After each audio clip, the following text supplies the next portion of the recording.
विद्यालय विद्यालय एक ऐसी संस्था होती है जहां बच्चों के शारीरिक, मानसिक, बौद्धिक और नैतिक गुणों का विकास होता है। यहाँ शिक्षा के साथ साथ बच्चों में छुपी प्रतिभाओं को भी बाहर लाया जाता है।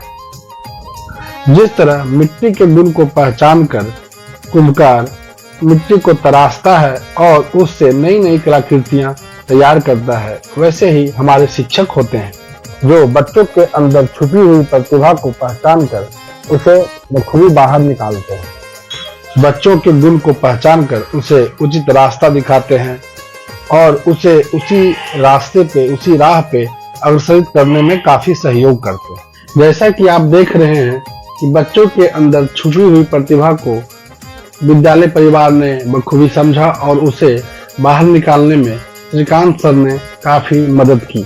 कला शब्द इतना व्यापक है कि विभिन्न विद्वानों की परिभाषाएं केवल एक विशेष पक्ष को छूकर रह जाती हैं। कला एक प्रकार का कृत्रिम निर्माण है जिसमें शारीरिक और मानसिक कौशलों का प्रयोग किया जाता है। मैथिली शरण गुप्त की प्रसिद्ध रचना साकेत के पंचम सर्ग में उन्होंने कहा है कि अभिव्यक्ति की कुशल शक्ति ही कला है। दूसरे शब्दों में अगर हम कहें तो मन के अंतःकरण की सुंदर प्रस्तुति ही कला है। कला ही आत्मिक शांति का माध्यम है, यह कठिन तपस्या है, यह साधना है। कला में ऐसी शक्ति है कि वह लोगों को संकीर्ण सीमाओं से ऊपर उठाकर उसे ऐसे ऊंचे स्थान पर पहुंचा देता है जहां मनुष्य केवल मनुष्य रह जाता है। कला व्यक्ति के मन में बनी स्वार्थ, परिवार, क्षेत्र, धर्म, भाषा और जाति आदि की सीमाएं मिटाकर विस्तृत और व्यापकता प्रदान करती है। व्यक्ति के मन को उदात्त बनाती है, वह व्यक्ति को स्व से निकालकर वसुदैव कुटुंबकम से जोड़ती है। शिक्षा के अलावा बच्चों में छुपी इन प्रतिभाओं को यहाँ का विद्यालय परिवार बखूबी समझा और उनके सपनों को पंख देने में कोई कसर न छोड़ी। इसके साथ साथ जिला प्रशासन ने भी हर संभव सहयोग देने की बात कही।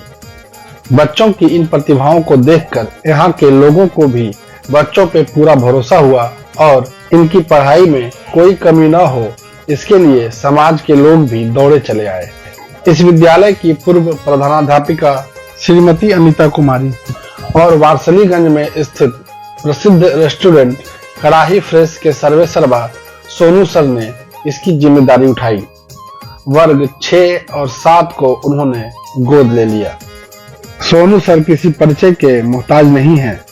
इन्होंने अपना सरकारी जॉब छोड़कर समाज में कुछ बदलाव करने की ठानी और अपना खुद का बिजनेस शुरू किया। पठन पाठन से जुड़े रहने के कारण इन्होंने सरकारी स्कूल के बच्चों का भविष्य संवारने की सोची। उन्होंने शिक्षण कार्य में उपयुक्त होने वाली विभिन्न सामग्रियां विद्यालय परिवार को दान दी और जो चीजें घट रही हैं उन्हें भी पूरा करने का पूरा भरोसा दिया।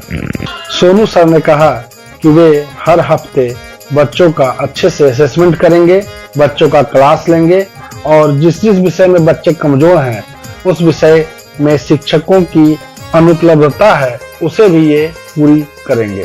विषयवार बच्चों को शिक्षा देंगे और बच्चों को आगे बढ़ाने में हर संभव सहयोग करेंगे। बच्चों को शिक्षा के पारंपरिक तरीकों के साथ साथ आधुनिक तरीकों से भी पढ़ाया जाएगा। सपोर्ट है, किसी तरह से पेरेंट्स का एजुकेशनल सपोर्ट है। इन बच्चों को मैं किसी भी तरह का कमी होने नहीं दूंगा और कोशिश करूंगा कि by any means in terms of education या फिर फाइनेंशियल सपोर्ट या फिर इमोशनल, मैं उनको 21st सेंचुरी एजुकेशन की तरफ ले जाना चाहूँगा जहाँ से बच्चे ना सिर्फ जॉब के पीछे भागे बल्कि खुद ही अपना स्टार्टअप या फिर खुद ही अपना बिजनेस या फिर खुद सेल्फ एम्प्लॉयड बनने की तरफ जाएँ। क्योंकि मैं खुद भी पहले सरकारी जॉब में था, मैं देखा कि मैं वहाँ पर रह के जो सेवा कर सकता था वहाँ मैंने बहुत अच्छे से सेवा किया। बट मेरा हमेशा से सपना था कि मैं अपने समाज में रिटर्न कर सकूं और शायद ये जो मौका मिला है श्रीकांत सर के द्वारा, इसके लिए मैं उनके लिए बहुत काइंड ऑफ ऑब्लाइज्ड रहूँगा।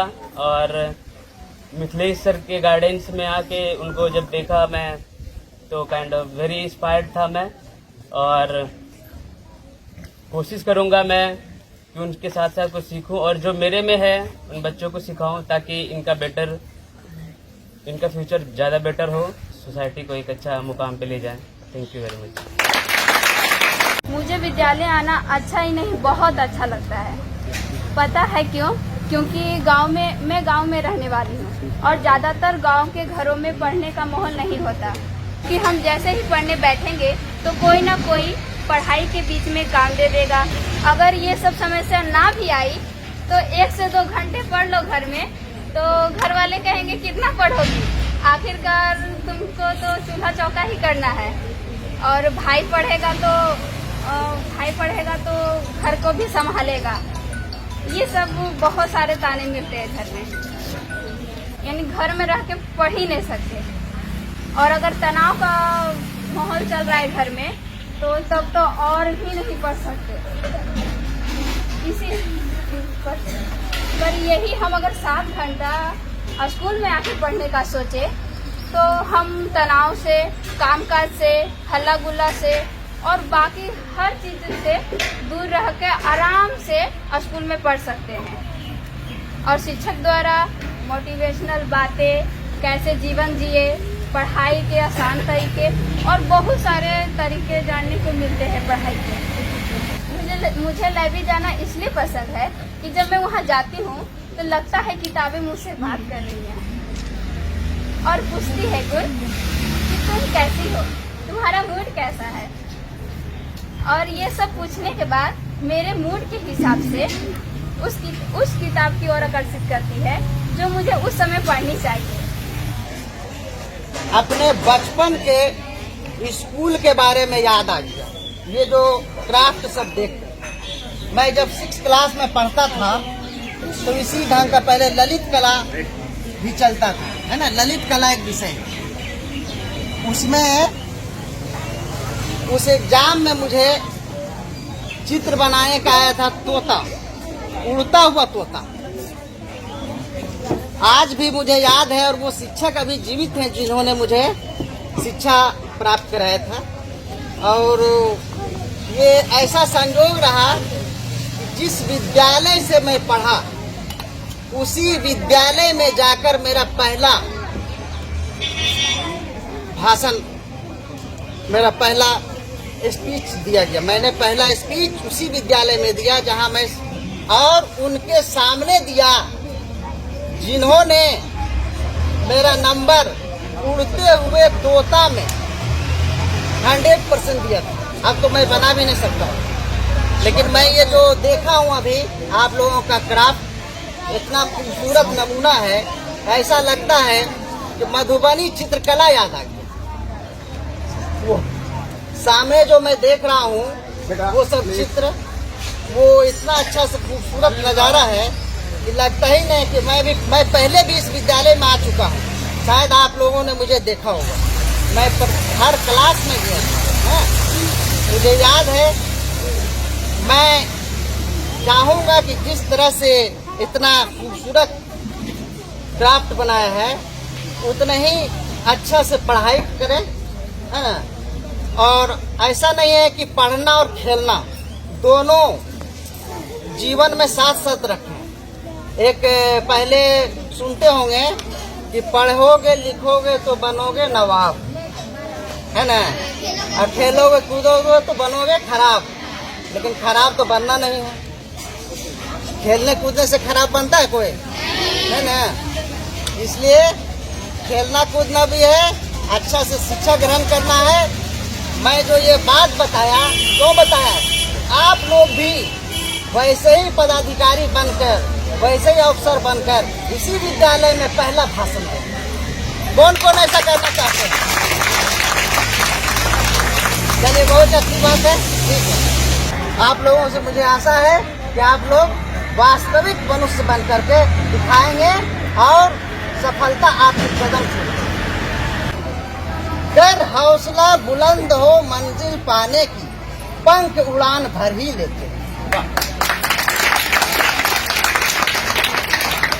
इसलिए हमेशा हौसला बुलंद रखेंगे और आप लोग अच्छे से पढ़ेंगे और ये जो क्राफ्ट का इतना खूबसूरत नमूना बनाया है, इसी ढंग का आगे प्रदर्शित करते रहेंगे। मैं दोबारा इस विद्यालय में आऊँगा और एक एक क्लास में जा कर के पूरे सिस्टम को देखूंगा। शिक्षा के अलावा कला का प्रदर्शन भी देखूंगा और मैं पहले भी आ चुका हूं। इन्हीं चंद शब्दों के साथ मैं अपनी वाणी को विराम देता हूं। यहाँ जो भी चीज देख रहे हैं अपना हाथ का बनाया हुआ और ग्रामीण परिवेश के चीज का एक नमूना पेश किया गया है, जो कि इस बच्चे स्वावलंबी की दिशा में, स्वावलंबन की दिशा में अग्रसर हो सकते हैं इसको नमूना पेश करते हुए। और हम यही कामना करते हैं कि हमारे बच्चे इससे सीख लेंगे और इसको छोड़ेंगे नहीं, कारण कि पढ़ाई के साथ साथ ये कला भी बहुत ही महत्वपूर्ण चीज है और आपको बहुत दूर तक ले जाएगा और सफलता हासिल कर सकते हैं इस कला से भी। ये कला कोई थी नहीं है, अब इतना बढ़िया बना है नमूना इस उम्र के बच्चे के द्वारा, एक बहुत ही बड़ा ये है।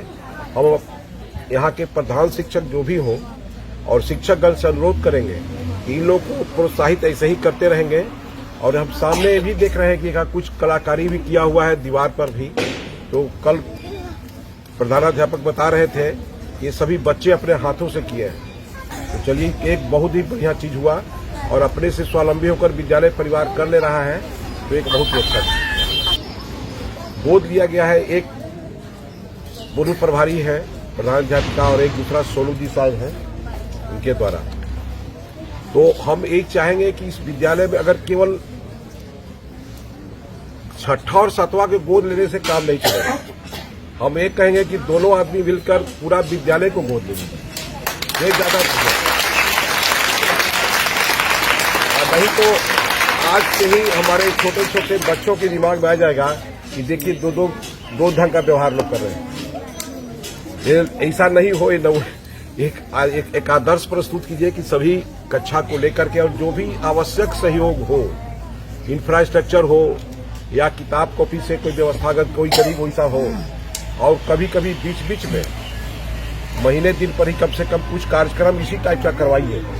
ऐसा इसे नमूना ये पेश होगा कि आपके द्वारा करवाया जा रहा है तो ये इतना प्रोग्रेस हो रहा है।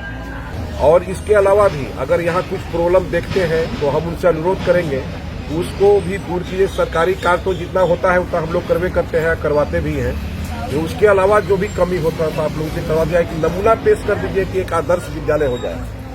और आदर्श विद्यालय हो जाएगा तो हो सकता है कि आगे विद्यालय के थी पर अगर विषय बन जाएगा तो आप लोगों का नाम भी लिखवा दिया जाएगा कि कम से कम आप विद्यालय को गोद लेकर के इतना विकसित किए हैं, विकसित करने वाले में नाम आप लोगों का स्वर्णाक्षरों में लिखा जाएगा।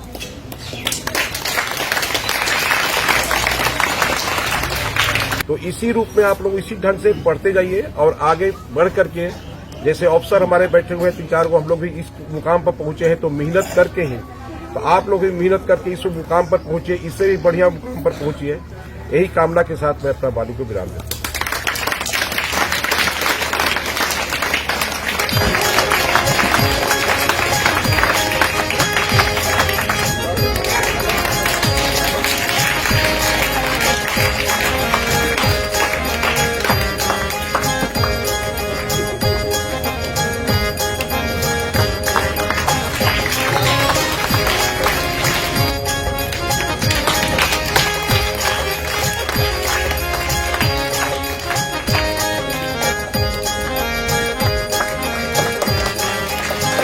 इन बच्चों ने अपनी प्रतिभाओं के बल पर पूरे विद्यालय परिवार का अपनी ओर ध्यान आकृष्ट कराया ही साथ साथ जिला प्रशासन और समाज के प्रबुद्ध लोगों को भी अपनी ओर आकर्षित करवाया।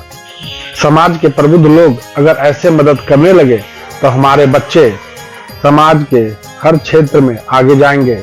सरकार अपने विद्यालयों में उपयुक्त होने वाली सभी मूलभूत वस्तुएं और सुविधाओं को उपलब्ध करवाती ही है। अगर कुछ कमी रह जाए तो उसे सामाजिक सहयोग से भी पूरा किया जा सकता है। इसका प्रत्यक्ष उदाहरण हमारे सोनू सर और इस विद्यालय की पूर्व प्रधानाध्यापिका मैडम हैं। उन्होंने इन बच्चों का हाथ थामा और उनके सपनों को एक नई उड़ान दी। उम्मीद करता हूं कि इस तरह का सामाजिक सहयोग विभिन्न स्कूलों में भी देखने को मिले, जिससे वहां के बच्चे सफलता की नई उड़ान भर सके, सफलता के उत्तुंग शिखर पर बैठ सके, जिस पर पूरा समाज, पूरा राज्य और पूरा देश गर्व कर सके।